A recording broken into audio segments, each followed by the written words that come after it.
حفیظ احمد صاحب ہیں UK سے، وہ پوچھتے ہیں کہ تراویح کی تعداد کیا ہونی چاہیے؟ کیا 8 سے بھی کم پڑھی جا سکتی ہیں؟ جو مسنون تراویح کہہ لیں یا حضور صلی اللہ علیہ وسلم کی ایک سنت جو احادیث میں آتی ہے،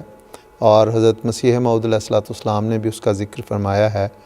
کہ حضور صلی اللہ علیہ وسلم نے 3 دن یا بعض روایات میں 5 دن صبح کے وقت، تہجد کے وقت باجماعت تہجد پڑھائی، اور اسی سے جو ہے حضرت مسیح موعود علیہ الصلوۃ والسلام نے فرمایا کہ تراویح جو ہے وہ کوئی الگ نماز نہیں ہے، بلکہ تہجد کی نماز کا ہی ایک آسان طریق ہے۔ اس لیے اور حضور صلی اللہ علیہ وسلم کی جو سنت تھی وہ یہ تھی کہ جو متواتر سنت ہے وہ 8 حضور نوافل پڑھتے اور 3 وتر پڑھ کے کوئی 11 رکعت پڑھتے، اور بعض روایات میں آتا ہے کہ حضور نے بعض اوقات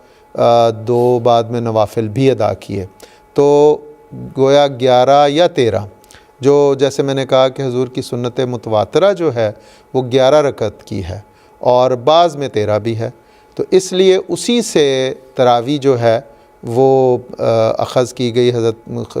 عمر رضی اللہ تعالیٰ عنہ نے جب دیکھا کہ لوگ بعض اپنے شوق میں قرآن کریم سننے یا بعض پڑھنے میں مختلف مسجد نبوی میں مختلف ٹولیوں میں پڑھتے تھے، تو حضرت عمر رضی اللہ تعالیٰ عنہ نے انہیں سب کو ایک حافظ کے یا ایک قاری کے تحت اکٹھا کر دیا، اور یہ عموماً ان لوگوں کے لیے تھا جو سارا دن محنت مزدوری کر کے رات کو بعض اوقات تہجد کے وقت لمبا وقت اٹھ کے تہجد نہیں پڑھ سکتے تھے، اور انہیں یہ شوق ہوتا تھا کہ قرآن کریم کی سماع کیا جائے، اسے سنا جائے، تو ان کی سہولت کے لیے یہ تراویح کا ایک آسان طریق جاری کیا گیا۔ باقی اگر کسی جگہ پہ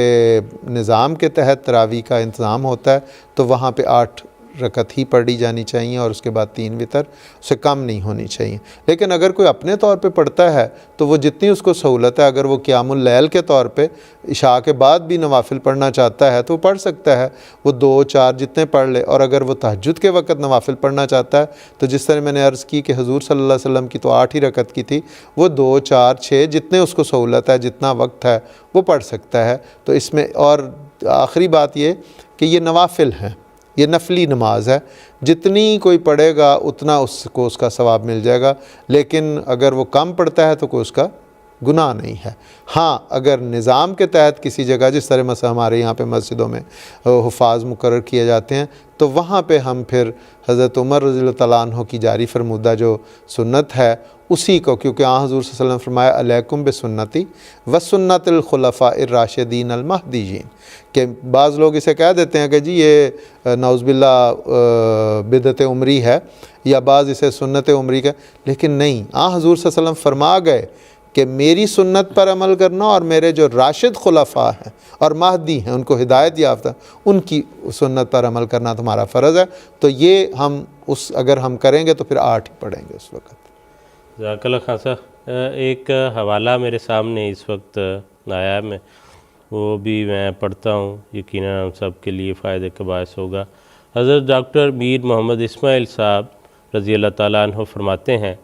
کہ 1895 میں مجھے تمام ماہ رمضان قادیان میں گزارنے کا اتفاق ہوا، اور میں نے تمام مہینہ حضرت صاحب کے پیچھے نماز تہجد ادا کی۔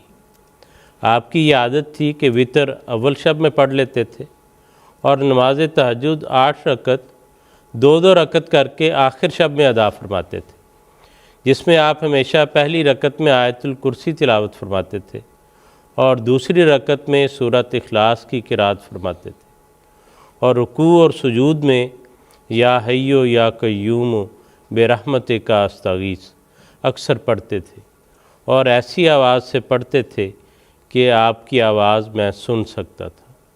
نیز آپ ہمیشہ سحری نماز تہجد کے بعد کھاتے تھے۔ سیرت المہدی جلدوم صفحہ 12۔